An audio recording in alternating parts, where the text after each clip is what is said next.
Here's your daily news report and fourth stimulus package update. In today's video, I will be bringing you up to date on the latest news and information.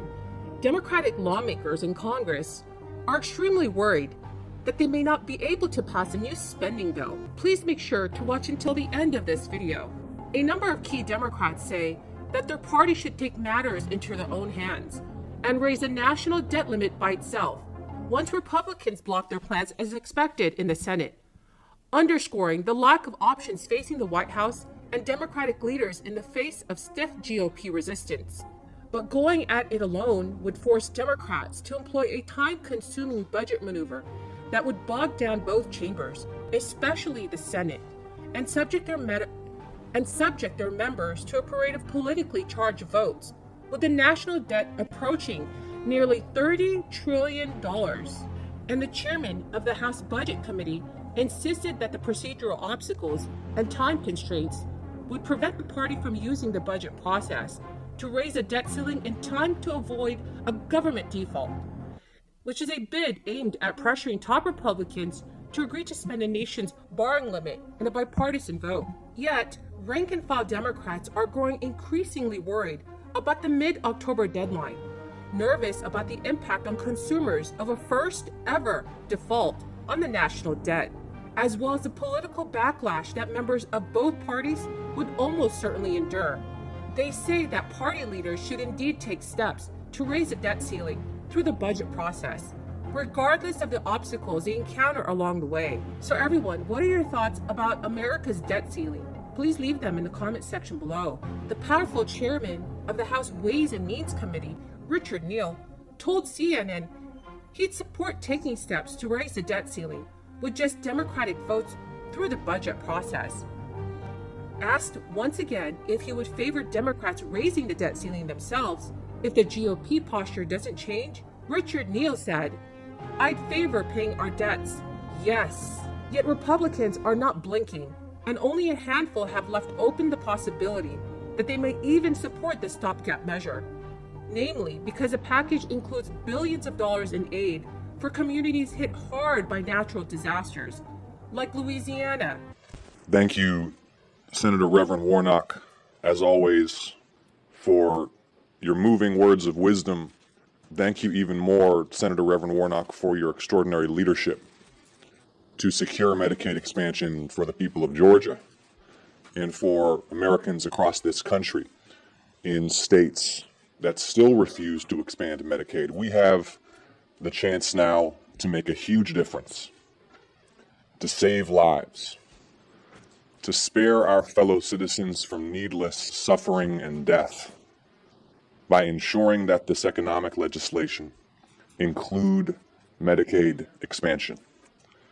And so I join these esteemed colleagues, Senator Warren, Senator Baldwin, the whip. It's an honor to be here with you, my dear friend from Georgia, Representative Bordeaux, and of course my brother, Senator Reverend Warnock, to urge our fellow members of Congress to heed the will of the people, to listen to the voices in Georgia who elected me and Senator Reverend Warnock to secure this Senate majority, and to include Medicaid expansion in reconciliation to ensure that every American has access to the health care that they need, to end the needless suffering and death by America's working poor.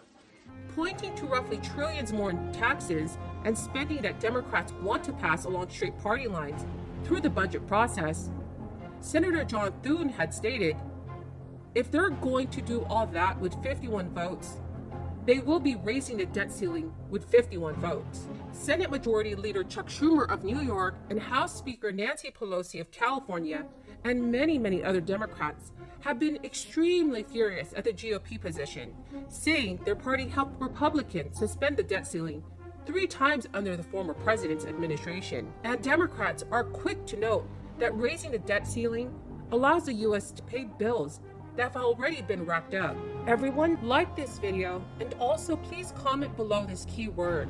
The ending of the extra unemployment benefits on Labor Day was supposed to get American workers back into jobs.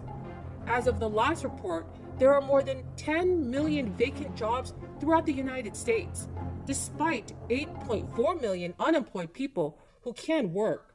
The latest jobs report reflected this.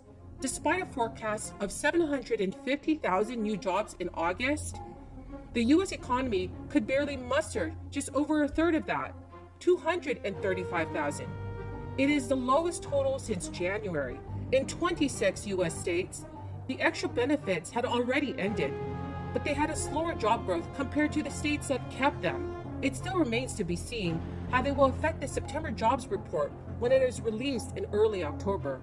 But it can be ascertained that the benefits had little effect of keeping people out of the workplace. One reason for the small impact are people coming into the workforce are at the expense of others. Data shows that employment has risen faster among teenagers. That suggests employers may have turned to younger workers to fill jobs during a labor shortage. Along with this is a rising inflation and living costs for millions of Americans.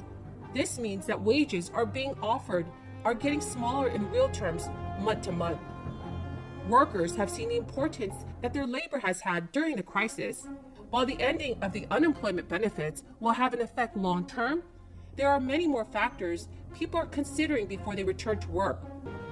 Issues like childcare, as well as a domineering crisis. Referring once again to the August jobs report, there is no guarantee that people will keep taking up new jobs. So everyone, do you agree with me that Congress should provide much more financial assistance for the American people? Please leave your thoughts in the comments section below. Thank you so much, everyone. Thank you so much, everyone, for joining me here this